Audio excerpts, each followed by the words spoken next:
Hello everyone, আসসালামু আলাইকুম। Welcome করছি সবাইকে আমার আরও একটি নতুন ভিডিওতে। আজকের ভিডিওতে আমি দেখাবো একটি সুন্দর বেবি ফ্রক। আপনারা যদি এই বেবি ফ্রকটি তৈরি করতে চান তাহলে অবশ্যই আমাকে কমেন্ট করে জানাবেন। আমি আজকে শুধু আপনাদের সাথে সেলাইটাই শেয়ার করব। যদি এটা কাটিং দেখতে চান তাহলে আমাকে কমেন্ট করে জানাবেন।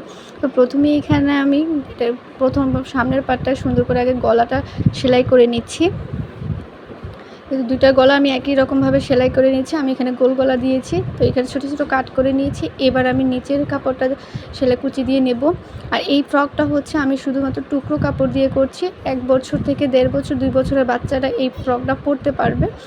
তো এটার মাপ অনুযায়ী আপনারা চাইলে কিন্তু বড় বাচ্চাদেরও ফ্রক তৈরি করতে পারেন। যেমন ধরুন 4 বছর 5 বছর 10 বছর এরকম বাচ্চাদেরও আপনারা এই কামিজটা ফ্রকটা তৈরি করতে পারবেন। তো এখানে হচ্ছে আমি কুচি দিয়ে নিয়েছি 2 পাটের, সামনের পিছনে 2 পাটের কুচি আমি অলরেডি দিয়ে দিয়েছি। এবার আমি এখানে 2টা শোল্ডার একসাথে করে সেলাই করে দেব। সেলাই করার পর এবার আমি এখানে হাতাটা লাগিয়ে নেব।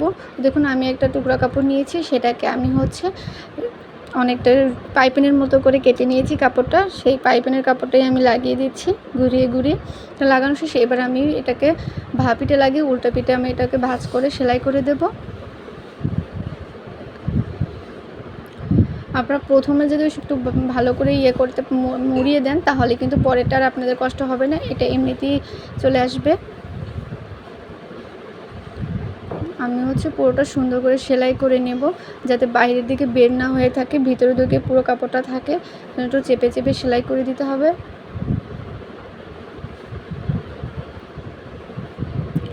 তো হ্যালো ভিউয়ার্স, দেখুন আমার কিন্তু সেলাইটা হয়ে গেছে। আমি এবার অন্যটা আরও একটা হাতা সেলাই করে নেব। আপনারা চাইলে এখানে মেগি হাতা ব্যবহার করতে পারেন। আমি এটা মেগি হাতা দিইনি, আমি এটা হচ্ছে শুধু খোলা হাতাটাই ব্যবহার করেছি এখানে।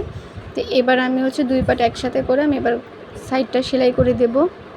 তা আমি হচ্ছে আমার মেজারমেন্ট অনুযায়ী সেলাই করে দিচ্ছি। এইটা একটু যারা একটু হেলদি বাচ্চা তাদের জন্য এই ফ্রকটা সেলাই করা। তো দেখুন আমি কিন্তু এইভাবে 2 পাশ সুন্দর করে সেলাই করে দেব।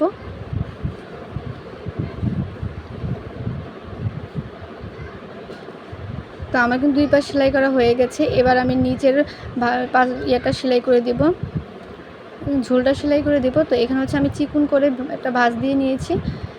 প্রথমে একটা ভাঁজ দিয়েছি, তারপরে হচ্ছে আরেকটা ভাঁজ দিয়ে 2 পাশে আমি এখন চিকন করে একটু ভাঁজ দিয়ে সেলাই করে দেব। চাইলে আপনারা এখানে লেস বসাতে পারেন। তো আমি এখানে লেস বসাইনি, এখানে আমি হচ্ছে ঘুরিয়ে ঘুরিয়ে সেলাই করে দিচ্ছি একটু মুড়িয়ে মুড়িয়ে। তো আমার কিন্তু সেলাইটা হয়ে গেছে। এবার আমি গলাটা সেলাই করে দেব। তো এখানে আপনারা হাত চাইলে হাতেও সেলাই করতে পারেন। আমি আর হাত দিয়ে সেলাই করে মেশিনে আমি চাপ সেলাই দিয়ে দিয়েছি একেবারে।